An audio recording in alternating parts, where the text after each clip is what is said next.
Hello everyone, myself Rajdeep and I want to travel the world. ভাই আমি কেমনে আসছি ভাই কোথায় আসছি দেখো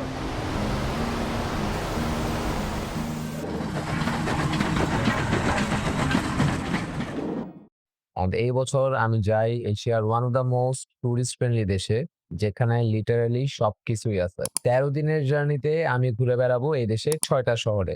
so welcome to one of the most beautiful country of Asia. Welcome to Sri Lanka.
So before I start, এই ভিডিওটা হচ্ছে মূলত আমার বাংলাদেশ থেকে এয়ারপোর্ট ক্রস করে ক্যান্ডি পর্যন্ত জার্নি। আর এটা ছাড়াও সামনে আরো অনেকগুলো এপিসোড আসবে, সো স্টে টিউন ফর দোস। আর যদি ভিডিওটা ভালো লাগে তাহলে লাইক করতে পারো, সাবস্ক্রাইব করতে পারো। So here I start in ready 1 2 and 3। Sri Lanka ট্রাভেলের ক্ষেত্রে কিছু ডিটেইল আসলে জানতে হবে। তার মধ্যে প্রথমটা হচ্ছে ভিসা প্রসেসিং। তো ভিসা প্রসেসিং অনেক ইজি। এখানে প্রায় আপনার 6 থেকে 8 ঘন্টার মধ্যে হচ্ছে ভিসার রিপ্লাই চলে আসে আর ভিসা দিয়ে দেয়। কোনো রিজেকশন রেট নাই যদি সবকিছু ঠিক থাকে ডকুমেন্টস। আর ভিসার অ্যাপ্লাই কেমনে করতে হয় ওটার ভিডিও, অন্যান্য ভিডিও অনেক ইউটিউবে আছে, চাইলে ওখান থেকে দেখে নিতে পারেন। আপনার 6 থেকে 7 ঘন্টার মতো লাগে আর ফি হচ্ছে ধরেন 2500-এর মতো। তো এরপর আসতেছি আমরা হচ্ছে বুকিংসের ক্ষেত্রে। তো ফ্লাইট ভাড়া হচ্ছে অনেক বেশি ডিফার করে। আপনি যদি বাংলাদেশি কোনো ওয়েবসাইট থেকে দেখতে চান, যেমন গোজায়ান হোক অথবা ফ্লাইট এক্সপার্ট হোক, যদিও এখন ফ্লাইট এক্সপার্ট মেবি বন্ধ, তো এগুলো থেকে কাটতে গেলে অনেক বেশি এক্সট্রা চার্জ পড়ে। সো আরেকটা ওয়ে আছে, সেটা হচ্ছে স্কাই স্ক্যানার দিয়ে দেখা। তো স্কাই স্ক্যানার দিয়ে দেখলেও আপনি কিছু কিছু ওয়েবসাইট থেকে অনেক কম দামে পাওয়া যাবে। ধরেন রেশিওটা হইতে পারে হয়তোবা 42,000 আপ ডাউন দুইটা মিলে, অথবা 43-44। বাট সবগুলা ওয়েবসাইট ওখানে অ্যাকচুয়াল হয় না, রিয়েল ওয়েবসাইট হয় না। সো পেমেন্ট করে কোনো ভুল অথবা ফেক কোনো ডকুমেন্টস পেয়ে যেতেও পারে। সো এর থেকে বেটার হবে যদি আপনি কয়েকটা ডেট একসাথে কম্পেয়ার করে এরপরে দেখতে পারেন যে কোন ডেটের হচ্ছে সবচেয়ে কম পাওয়া যাচ্ছে।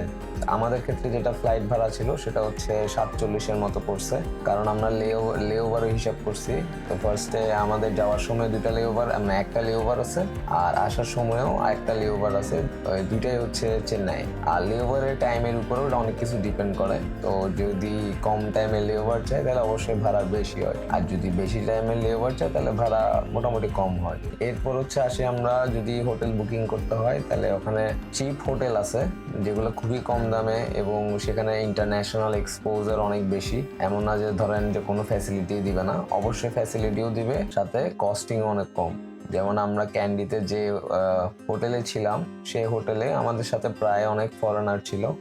ট্রাভেল ফ্রেন্ডলি একটা জায়গা বলতে গেলে, ওটা একটা প্যালেস। তো ওখানে কয়েকটা রুম হচ্ছে শুধু গেস্টদের জন্য আলাদা করে ভাড়া দেওয়া হয়। আর আমাদের প্রথম দিনের যেটা হোটেলের এক্সপেন্স, সেটা হচ্ছে বাংলা টাকা হিসাব করলে আপনার 1200 সামথিং।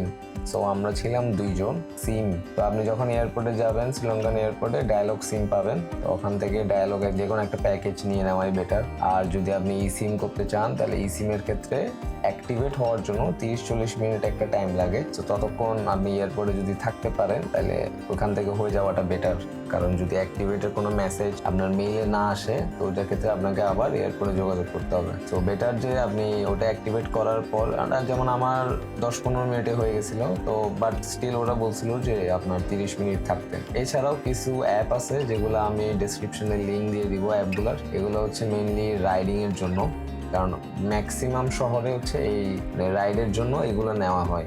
আপনি যদি লোকালদের কথা অনুযায়ী যান তাহলে ওরা অবশ্যই বেশি চার্জ করবে যদি বুঝতে পারে যে আপনি অ্যাজ এ ফরেনার আসছেন। সো ওই অ্যাপের মাধ্যমে যদি আপনি ট্রাভেল করেন তাহলে অনেক বেশি কস্ট সেভ করতে পারবেন। আমি ওগুলোর লিঙ্ক দিয়ে দিচ্ছি, যে ওয়েবসাইট থেকে ভিসা প্রসেসিং করতে হয় আমি ওইটারও লিঙ্কটা দিয়ে দিচ্ছি ডেসক্রিপশন বক্সে। আচ্ছা, এটা ছাড়াও আপনি চাইলে ডলার এক্সচেঞ্জ করে নিতে পারেন এয়ারপোর্ট থেকে। এয়ারপোর্টে এটা ডিপেন্ড করতেছে রেট কেমন। আপনি চাইলে প্রথমে গুগলে দেখতে পারেন যে কত রেট দিচ্ছে, $100 সমান কত, আর এয়ারপোর্টে এরপর দেখবেন যে কোন রেট চলতেছে। আর এরপরে যে রেটটা পাবেন চাইবেন যে ওখানে গিয়ে আপনি একবার বার্গেন করে দেখতে, কারণ অনেক সময় বার্গেন করলেও এক্সট্রা রেট ওরা ছেড়ে দেয়। তো এইভাবে করলে আপনি বেস্ট রেট পাবেন। আর আপনি চাইলে অর্ধেক ভাঙাইতে পারেন, কারণ অন্যান্য জায়গায় হয়তোবা আরও ফ্যাসিলিটি থাকবে। যেমন আপনি যদি ক্যান্ডি ঘুরেন তাহলে ক্যান্ডিতে করতে পারেন, অথবা নুয়ার এরিয়াতে আপনি করতে পারেন। আবার কিছু কিছু জায়গা আছে যারা ডলারে পেমেন্ট নিতে চায়, ম্যাক্সিমাম কিছু জায়গা যেমন রেস্টুরেন্টস, তারপর হোটেল, ওরা চাচ্ছে যে আপনি যাতে ওদেরকে ডলারে পেমেন্ট করেন। তো ওইটার থেকে বেটার হবে আপনি আপনার একটা যে প্ল্যান করছেন ওইটা অনুযায়ী একটা অ্যাজাম্পশন মাথায় রেখে ওই অনুযায়ী হচ্ছে আপনি ডলার ভাঙাবেন এয়ারপোর্ট থেকে, রেটের উপর বিবেচনা করে। যদি দেখেন যে অনেক বেশি কম রেট পাচ্ছেন তাহলে বেশি ভাঙানোর দরকার নাই, বাট ইনিশিয়ালি যদি এয়ারপোর্ট থেকে বের হন তাহলে আপনাকে অবশ্যই কিছু ডলার এক্সচেঞ্জ করে নিতে হবে।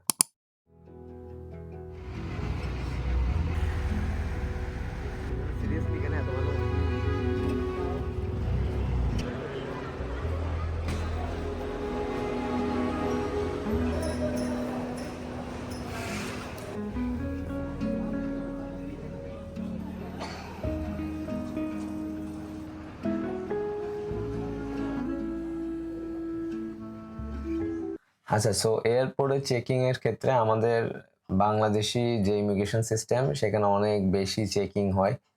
কারণ হচ্ছে অনেকে আছে যারা বাংলাদেশ টু শ্রীলঙ্কা গিয়ে শ্রীলঙ্কা থেকে হলো সি রুটে অন্য দেশে চলে যায়, যেমন কাতার মেবি চলে যায়, অথবা এরপর কাতার থেকে মেবি ইতালি সামথিং কোনো একটা রুট আছে যেটা আমি ওখানে একজন মানুষ থেকে শুনছিলাম।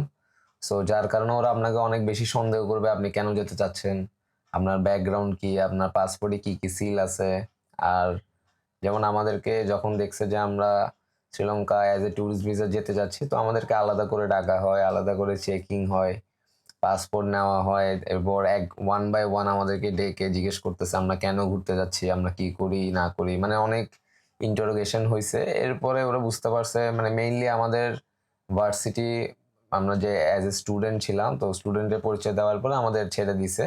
তো তার তেমন কোনো সমস্যা করে নাই। শ্রীলঙ্কান ইমিগ্রেশনে কোনো সমস্যা নাই, যা বেশি একটু চেকিং করে তা আমাদের ইমিগ্রেশনেই করবে। চলে আসছি।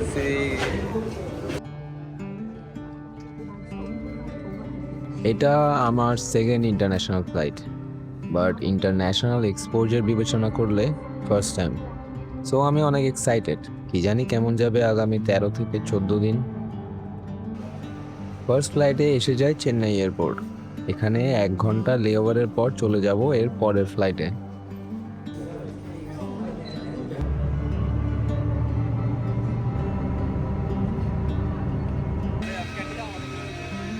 গরম।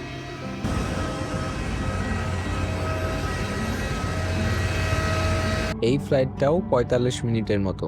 সো 45 মিনিট পর আমি পৌঁছে যাব নতুন একটা দেশে, যেখানে আমাকে কেউ চিনবে না। সবচেয়ে পশ মনে ফ্লাই মিনিটস অ্যাটিটিউড আছে না আমার মধ্যে।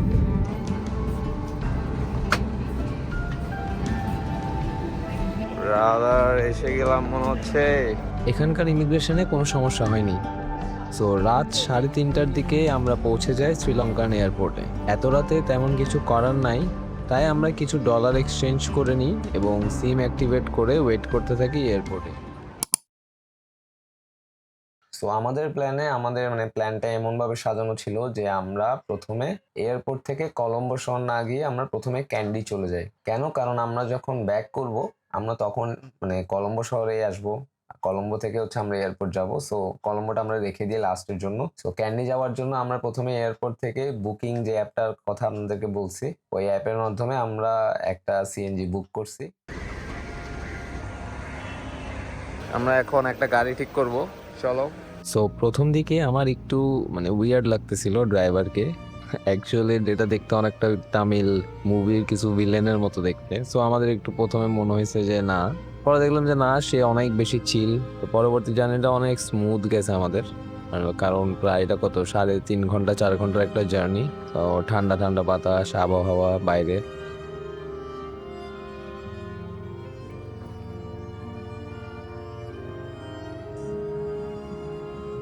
একটা জিনিস খেয়াল করলাম, পুরো রাস্তাটা কোনো বাম্প নাই। রাস্তাটা মনে হচ্ছে কোনো জায়গাটাই এমন নাই যেটা ভাঙা। আর অনেক বেশি পরিষ্কার পুরো রাস্তা। যদ্দূর আমরা দেখলাম যে এটা কোনো হাইওয়ে অথবা বড় কোনো রাস্তা না, জাস্ট একটা নর্মাল রাস্তা। বাট ওই রাস্তাটা একদম প্রপারলি কনস্ট্রাক্টেড।